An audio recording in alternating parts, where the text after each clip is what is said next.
Netflix TV நேயர்களுக்கு வணக்கம். பெருத்துளசி பணியில் பேசுகிறேன். இந்த வாரம் நம்ம சேனல் ஒளிபரப்பான நிகழ்ச்சி புத்தம் புது நேரம் திரைப்படத்தின் இசை வெளியீட்டு விழா. Shakti Peedam productions and face Guru institute of legends movie media தயாரிப்பில் பி. சந்திரகுமார் எழுதி இயக்கியிருக்கும் திரைப்படம் புத்தம் புது நேரம். கே. பரஞ்சோதி இசையமைக்க முரளிகிருஷ்ணா ஒளிப்பதிவு செய்திருக்கிறார். விவசாயிகளின் நலன் பற்றி இந்த படம் பேசுகிறது. கார்ப்பரேட் நிறுவனங்கள் விவசாய நிலங்கள் கான்கிரீட் ஜங்கிலாக மாற்றுவதை எதிர்க்கும் படமாக உருவாகியிருக்கும் இந்த படத்தின் இசை வெளியீட்டு விழா சென்னை பிரசாத் லேபில் வெகு விமர்சையாக நடைபெற்றது.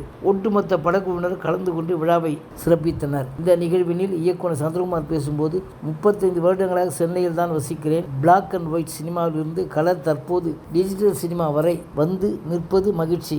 கோவிட் பெருந்தொற்று காலத்தில் கிளப் ஹவுஸில் பேசும்போது சினிமா பற்றி நிறைய பேசினோம். ஆன்லைனில் பலருக்கு இலவசமாக சினிமா பற்றி கிளாஸ் எடுத்தேன். அப்போது எங்களுக்கு ஒர்க் ஷாப் வைத்தால் நன்றாக இருக்கும் என சொன்னார்கள். ஆனால் ஒர்க் ஷாப் நடத்துவதை விட 15-20 நாட்களில் ஒரு சினிமாவாக எடுப்போம் என பேசினோம். அப்படி ஒரு படத்தையும் எடுத்தோம். ஆனால் அதை திரையரங்கில் ரிலீஸ் செய்யவில்லை. அதனால் தியேட்டரில் ரிலீஸ் செய்ய ஒரு படம் எடுக்க வேண்டும் என உருவாக்கப்பட்ட படம்தான் இந்த புத்தம் புது நேரம். இந்த படத்தின் தயாரிப்பாளர்கள் என யாரும் இல்லை. எல்லோரும் முடிந்த அளவு பணத்தை போட்டு எல்லோரும் எல்லா வேலைகளையும் செய்து எடுத்திருக்கிறோம்.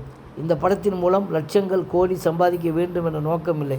இந்த படத்துக்கு உங்கள் ஆதரவை தர வேண்டும் என கேட்டுக்கொள்கிறேன் என்றார். இசையமைப்பாளர் கே. பரஞ்சோதி பேசும்போது, பாலக்காடு அருகில் உள்ள கொல்லங்கோட்டில் சந்திரகுமார் சார் குடும்பத்துடன் எங்களுக்கு நல்ல பழக்கம். அங்குள்ள கோவிலில் நான் பாடுவதை சார் கேட்டிருக்கிறார். அப்போதே என்னை நன்றாக வருவாய் என சொன்னார். இசைஞானி இளையராஜா சார் என் மானசீக குரு. அவர் சொன்ன விஷயங்களை நான் இசையமைக்கும் போது இன்றும் பின்பற்றுகிறேன்.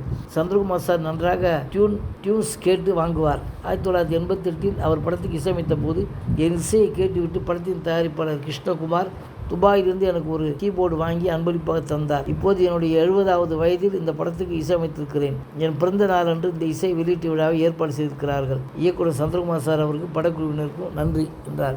படத்தொகுப்பாளர் கே. ராஜகோபால் பேசும்போது, புத்தம் புது நேரம் படத்துக்கு முன்பு சந்திரகுமார் சாருடன் பணியாற்றிருக்கிறேன். அவர் எங்களுக்கெல்லாம் குருவாக இருக்கிறார். படம் பெரிய வெற்றி அடைய வேண்டும் என வேண்டிக் கொள்கிறேன் என்றார். ஸ்கிரிப்ட் ரைட்டர் மற்றும் இணை இயக்குனர் டோனி தாமஸ் பேசும்போது, சந்திரகுமார் சாரை நான் சந்தித்து 2 வருடமாகிறது. புத்தம் புது நேரம் படத்தை கடுமையாக உழைத்து உருவாக்கியிருக்கிறோம். ரசிகர்களின் ஆதரவை எதிர்நோக்கி காத்திருக்கிறோம் என்றார். பாடலாசிரியர் கொங்கு கவி பாலு பேசும்போது, என் பெயர் பாலசுப்ரமணியம். இந்த படத்தின் தலைப்பு பாடல் எழுதும் வாய்ப்பு எனக்கு கிடைத்தது. இதுதான் என்னுடைய முதல் சினிமா பாடல். இதற்கு முன்பு நான் கவிதைகள் எழுதியிருக்கிறேன், 4 புத்தகங்களும் எழுதியிருக்கிறேன் என்றார். நாயகி சுபஸ்ரீ பேசும்போது, இது என்னுடைய 2வது படம். முதல் படமும் சந்திரகுமார் சார் படம்தான். அவர் என்னுடைய சினிமா வாழ்க்கையில் காட்ஃபாதர். இந்த புத்தம் புது நேரம் படம் வெற்றி பெற வேண்டும் என ரசிகர் ஆதரவு தேவை என்றார். நாயகன் பரத்வாஜ் பேசும்போது, சந்திரகுமார் சார் எங்கள் எல்லோருக்கும் அப்பா போன்றவர். எங்களது ஷூட்டிங் சினிமா செட் போலவே இருக்காது. குடும்பத்தினர் ஒன்றாக சுற்றுலா சென்றது போல்தான் இருக்கும். விவசாயிகளின் முக்கியத்துவத்தை பற்றி இந்த படம் பேசுகிறது. என்னை நம்பி எனக்கு வாய்ப்பு கொடுத்ததுக்கு நன்றி என்றார். நாயகன் சதீஷ்குமார் பேசும்போது, சந்திரகுமார் சாருடன் என்னுடைய 2வது படம். சார் எல்லோருக்கும் தந்தை போன்றவர். ஆனாலும் அவர் என்னிடம் ஒரு நண்பன் போல தோளில் கை போட்டு பழகுவார். இந்த படத்தில் எனக்கு வாய்ப்பு தந்ததுக்கு நன்றி என்றார். நடிகர் ராஜ்குமார் பேசும்போது, அடிப்படையில் நான் ஒரு வழக்கறிஞர். இந்த படத்தில் நடிக்கும்போது இது ஒரு குடும்ப கெட் டுகெதர் போலவே இருந்தது. எல்லோரும் ஒற்றுமையாக இந்த படத்தை பணிபுரிந்தோம். உங்கள் அனைவரும் ஆதரவு தருமாறு கேட்டுக்கொள்கின்றார். நடிகர் செந்தில் பேசும்போது, புத்தம் புது நேரம் படம் என்பதை விட குடும்பம் என்று தான் சொல்லணும்.